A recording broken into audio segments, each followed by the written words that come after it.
Ladies and gentlemen, Jody Dean, Mr. Hunting the Dead here. Today I have Polly with me. Now Polly's been working on doing some research and trying to find me haunted locations. What just so happens, she has a lot of friends and she's been doing a tremendous job. Today we are at Kurt's house, Kurt and his wife. Now I'm going to refer to this place as the Reefer Madness house, and you're going to know why as the story unfolds. But we are actually standing in a spot right now where a dead body was found. And there are several other rooms here where dead bodies were found. We're going to show you guys a layout, and I'm going to show you the exact spots where dead bodies were found. I'm going to tell you how they became dead. Here we go. My name is Kurt Schleicher, and I live at 1707 East 5th Avenue in Ybor City, and the Licata home, which was built, I believe, in 1902, and it is also ground zero for the reason of why marijuana is a class 1 narcotic. Now, I told you I'm going to refer to this place as the Reefer Madness house, but that's not too far off from what I should refer to it as, because there was a movie that's loosely based on what happened here. That's correct. In 1933, Victor Licata, a 16-year-old boy, smoked weed and supposedly axe murdered both parents and 3 siblings. You guys have weird things happen here, strange things? Well, we've been rehabbing the house, so we've disturbed a lot of things.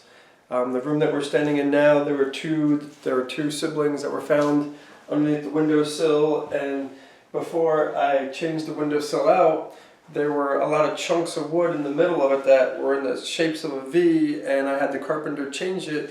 Little did I realize after I threw it out that I kind of put 2 and 2 together, that was the head of an axe, that when he was swinging and missing, he was hitting the windowsill and not them, because if you look at a schematic of where the bodies were found, 2 were found right underneath this window. So unfortunately, I threw away a little piece of history, but there were 2 bodies, in fact, in this room. But the experience is there. Yeah, the experience is there. And the documentation of the windowsill. We just did our first walkthrough of the house. We just talked to Kurt, and he gave us the lowdown on this place, the backstory. Man, I felt so much in there. There was quite a bit in there. At least 5 different ones. Yeah. There was... The way I said it inside was there's so many different... levels of heaviness. Like when you walk in, you feel something, and then when you get to the right, you feel something different, and then when you get to the bedrooms, it feels more heavier. But those happen to be the places where the bodies were found.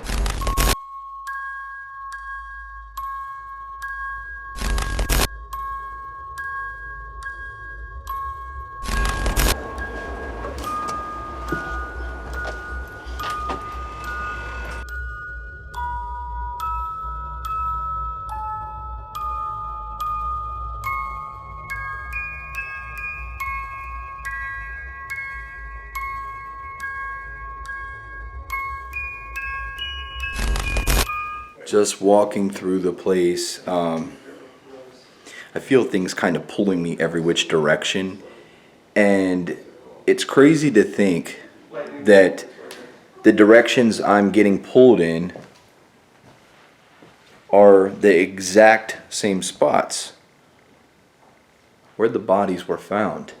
This right here is one of the bottles that he said he found in the attic. And I can tell you, as somebody that used to deal in a lot of antiques, that, well, that's a pretty old bottle there, wouldn't you say, Polly? Yes, definitely. Yeah. Something hits me so hard in this corner, and I know why, because he showed me just a few minutes ago. I didn't walk all the way in, but then he came over here, and he showed me these war relics right here from World War II. So not only is there a lot of relics in here, there's a lot of history, and I believe a lot of unanswered, unexplained questions. What do you feel here so far? Feels really, really heavy in here, but it feels like a female was in here, and I don't know if this might be where the mother had been killed. And the room next door was really scary and cold, like there was more than one thing that went on in there. It's an amazing house. It's very intense and it's very interesting. I think we'll have a lot of experiences here. Right, so another room right here where another body was found in. Now Polly has a K2 meter here.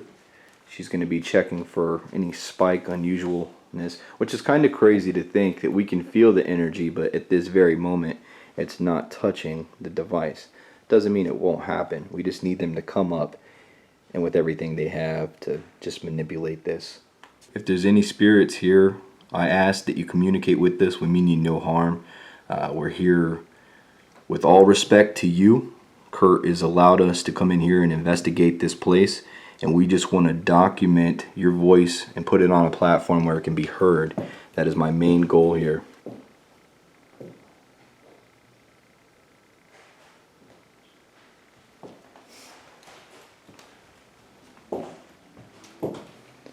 Check out this tub. Oh my God, isn't that amazing? Polly is sitting in the shower. Check out this mirror. Can you tell us where you are?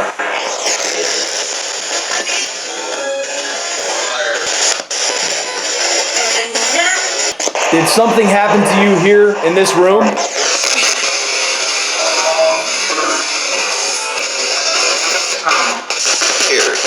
Come here. Come where? Can you say one of the names that are associated with this house?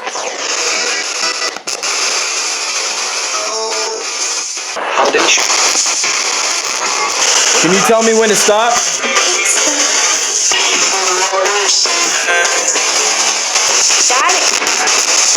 Daddy.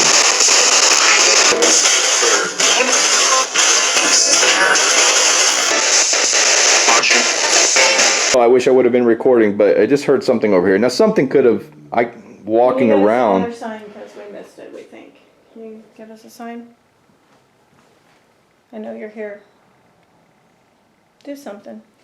But don't knock me over, please. Did you open the drawer? Yeah? Did you open the drawer? Is that our sign? Or is there something else? I want to show you guys real quick. You see there's nothing above the device in her hand. There's nothing below. There's nothing right here. Should not be going off.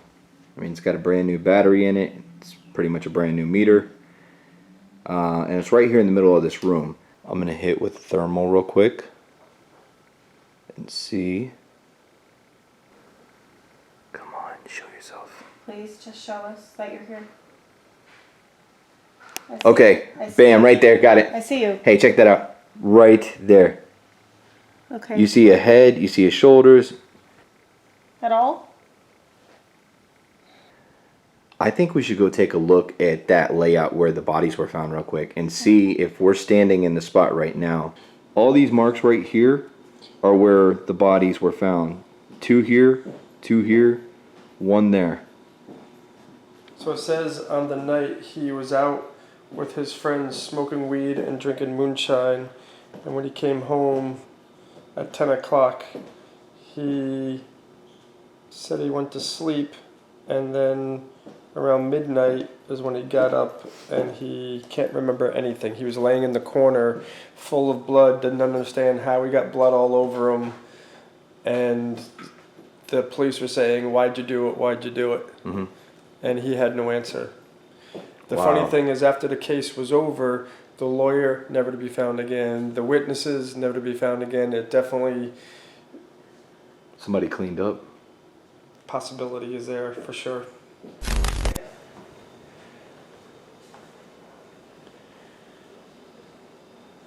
Did something happen to you here?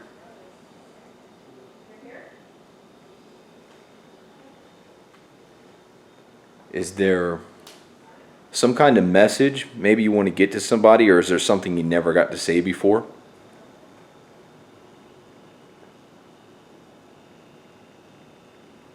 All right, right now I'm going to do playback.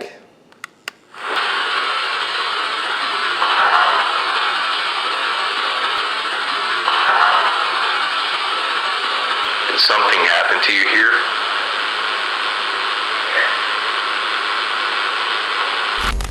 All right, I definitely felt something there. I felt something during that EVP session, but I also heard something there. So, I mean, there's no doubt right now that there are unrested souls that are here. I mean, how could they be? They were killed with an axe. Okay, so Kurt's wife just gave me this article. Blood soaked the beds and dripped off the sides, forming thick red puddles on the wooden floors of the Ybor City casita.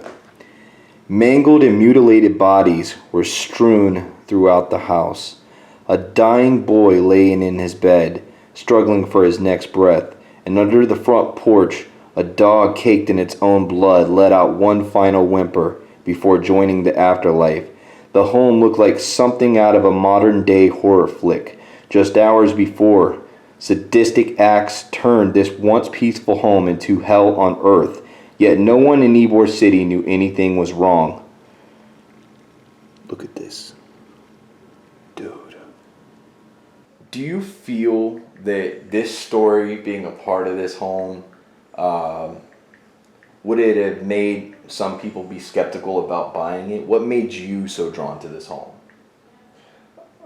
You know, the last 3 homes that I've lived in, I think maybe there's something there. Right. Because my home growing up, there was a famous murder. F. Lee Bailey was the lawyer. There's a book called Victims of Justice, where the woman was killed in the house. And then the house where he lived out in Bartow, which is Polk County here in Florida.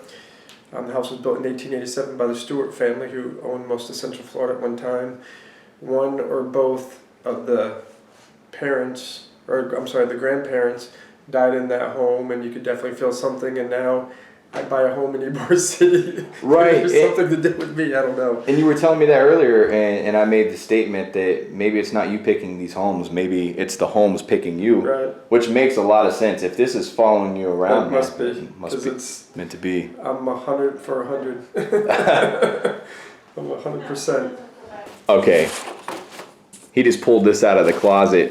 Polly said, so we're going to do the Ouija board. I said I didn't bring it, and he has one. Polly. I think this is before.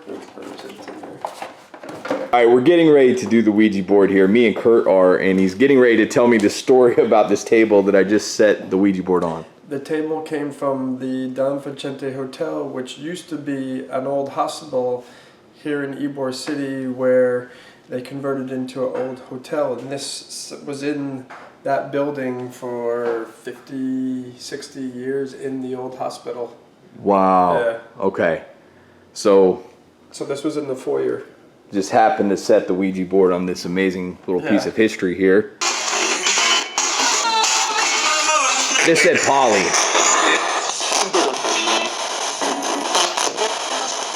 Is there something here that would like to play this game with us?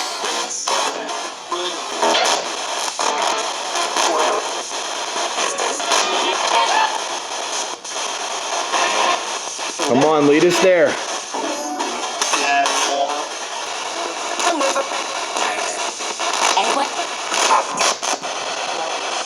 Three. Is 3 relevant? It just said 3. Did you hear that by chance? So 3. F. F what? He could be number 3 in line of kids. R.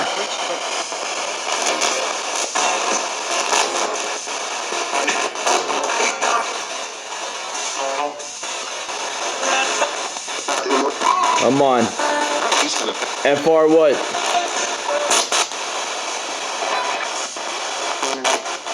FRA. N. It just said Frank, and dude, I swear I feel like it's spelling out Frank. Come on.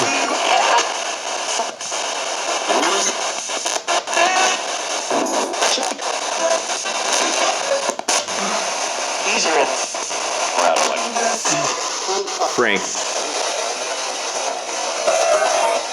Did you hear Frank, Polly? Okay. Heard dangerous. You heard dangerous? Yeah, dangerous and Frank.